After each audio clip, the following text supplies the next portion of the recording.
দীর্ঘ ৩৩ বছর ৩৪ বছর সরাসরি কোরআন থেকে তাফসির করে আপনাদেরকে শুনিয়েছেন এই ভূখণ্ডের তাফসির জগতের কিংবদন্তি শহীদ মরহুম আল্লামা দেলোয়ার হোসেন সাঈদী রাহিমাহুল্লাহ।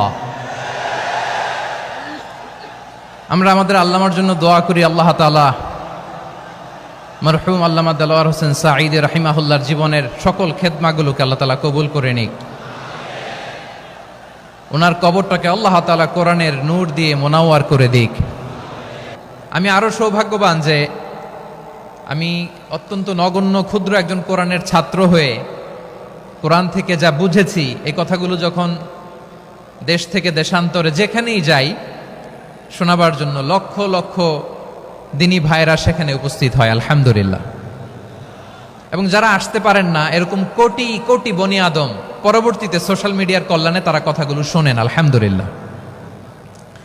আবার এমনও অনেক আছে যারা আমাদেরকে পছন্দ করেন না, তারাও ডায়েরি খাতা কলম নিয়ে মোবাইল নিয়ে ল্যাপটপ খুলে আমাদের আলোচনা শোনেন। আমি তাদেরকেও ভালোবাসি, কারণ আমার স্লোগান হচ্ছে হেরে যাবে ওদের হিংসা, ষড়যন্ত্র, জিতে যাবে আমাদের ভালোবাসা। যারা আমাদের বিরোধিতা করে, আমাদের ব্যাপারে ঘৃণা ছড়ায়, তাদের জন্য আমাদের বুক ভরা দরদ আর ভালোবাসা আছে না নাই? কারণ ভালোবাসা দিয়ে যা জয় করা যায় কঠোরতা দিয়ে তা পারা যায় না। তো যারা বিরোধিতার জন্য আমাদের আলোচনা শুনেন তাদেরকে ওয়েলকাম। যারা আমাদের আলোচনা আউট অফ কনটেক্সট নিয়ে এক জায়গার মাথা আর এক জায়গার লেজ জুড়ে দেন তাদেরকে ওয়েলকাম। গত সপ্তাহে আপনারা জানেন খুলনা বিভাগের প্রোগ্রাম আমি দিয়েছিলাম যশোরে আদ্দিন ফাউন্ডেশনের উদ্যোগে। তো যশোরের প্রোগ্রামের এক ভিডিওর পেছনে আমাদের কিছু দিনী ভাইরা 6 বছর আগের এক অডিও ব্যাকগ্রাউন্ডে জুড়ে দিয়ে বিভ্রান্তি ছড়ানোর জন্য সোশ্যাল মিডিয়াতে ছড়িয়ে দিয়েছে। তো তাদের প্রতিও আমাদের কোনো রাগ নাই, ক্ষোভ নাই, তারা হয়তো দিনী তাকাদা থেকেই করেছে, কিন্তু তারা হয়তো বুঝতে পারে নাই এই যে রিসেন্ট আলোচনার ভিডিওর পেছনে 6 বছর আগের অডিও জুড়ে দেওয়া, এটাকে বাংলায় বলে প্রতারণা।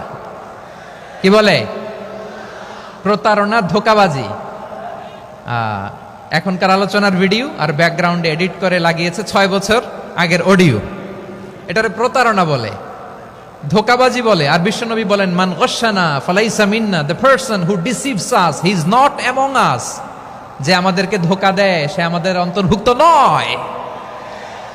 তো বিশ্বনবীর এই হাদিস তারা মনে রাখে না।